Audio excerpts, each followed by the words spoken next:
जी नाज़रीन, अभी यहाँ पे मैं कैरोलिना में हूँ और कैरोलिना का नाम हमें पता है, ये कार्लोस कार्लोस मीन चार्ल्स। ये चार्ल्स से ड्राइव किया गया है। चार्ल्स इंग्लिश में कहते हैं, लैटिन में इसको कार्लोस कहते हैं और ये एक ही नाम है। और इसको हम इस वजह से चार्ल्स या कार्लोस कहते हैं क्योंकि यूके का जो किंग थे, किंग चार्ल्स, जिनके नाम की वजह से 16th सेंचुरी में इस एरिया को कैरोलिना का नाम दिया गया।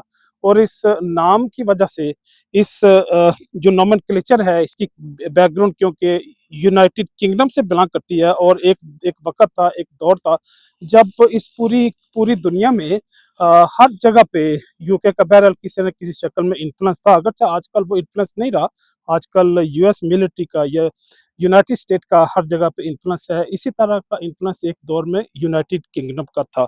तो उन्होंने ना सिर्फ ये एशिया में, अफ्रीका में, यूरोप में, बल्कि इसी अमेरिका के अंदर भी अपनी रिट पिटिशन एस्टेब्लिश की और लोगों को फैसिलिटेट किया। पर्टिकुलरली जो अपनी उनकी प्रॉक्सी थी, अपनी प्रॉक्सीज को उन्होंने सपोर्ट किया और यहाँ पे उन्होंने एक अलग से कॉलोनी एस्टेब्लिश की। ये कॉलोनी बाद में स्टबर्न होके इन 13 स्टेट्स ने वो 1776 में अलग एक यूनाइटेड स्टेट के नाम से कंट्री की बुनियाद रखी। और पहला जो उनका प्रेसिडेंट था जॉर्ज वाशिंगटन, वो बना।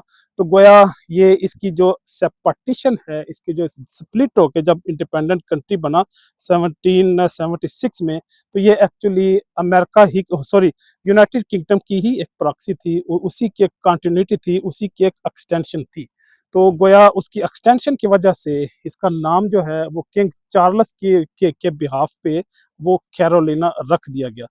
इसके साथ-साथ अगर मैं इसकी डेमोग्राफी की बात करूँ तो यहाँ पे अप्रॉक्सिमेटली 60% लोग जो हैं वो व्हाइट कॉकेशियन हैं और 20% पीपल वो यहाँ पे ब्लैक अफ्रीकन है। ब्लैक अफ्रीकन वो हैं जो अफ्रीका से हार्बर करके यहाँ पे टोबैको की इंडस्ट्री के लिए, एग्रीकल्चर के लिए और दूसरे जितनी भी फार्मिंग होती थी उसके लिए यहाँ पे लाए गए और उन्हें उन्हें as slave, as worker, as a servant इस्तेमाल किया गया इन बिज़नेसेस को डेवलप करने के लिए। पर्टिकुलरली जो टोबैको की इंडस्ट्री, वो बड़ी शानदार वो इंडस्ट्री थी।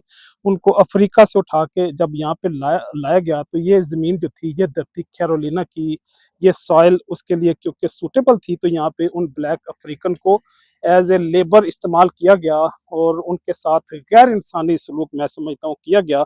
जो लोग वहाँ से रास्ते में आते हुए मर जाते थे, बीमार होते थे, उनको समंदर में फेंक देते थे। उनके बच्चों को, उनकी फैमिलीज़ को, उनकी लेडीज़ के साथ भी इंसानियत सोच सलूक रवा रखा गया। तो भैया ये बहरहाल यहाँ पे खड़े होके यहाँ के बिज़नेस के एतबार से, वो चाहे साइंस, टेक्नोलॉजी, कॉमर्स, सर्विसेज़ हों, और चाहे एग्रीकल्चर के एतबार से यहाँ के टोबैको हो, टोमेटो हो या पोटैटो हो, ये सारी प्रोडक्ट भी यहाँ पे अवेलेबल है। इसके साथ-साथ फार्मिंग भी यहाँ का एक अच्छा खासा बिज़नेस है। लेकिन इन सारी चीज़ों के साथ-साथ एक सियाहत का, टूरिज़्म का, जो कोस्टल लाइन है अटलांटिक ओशन के साथ, जो इनके रिज़ॉर्ट्स हैं, वो भी अच्छा खासा रेवेन्यू कैरोलिना के लिए जनरेट करते हैं। तो गोया यही इन्फॉर्मेशन आज यहाँ पे कैरोलिना में खड़े होके आपके साथ शेयर करना मकसूद था।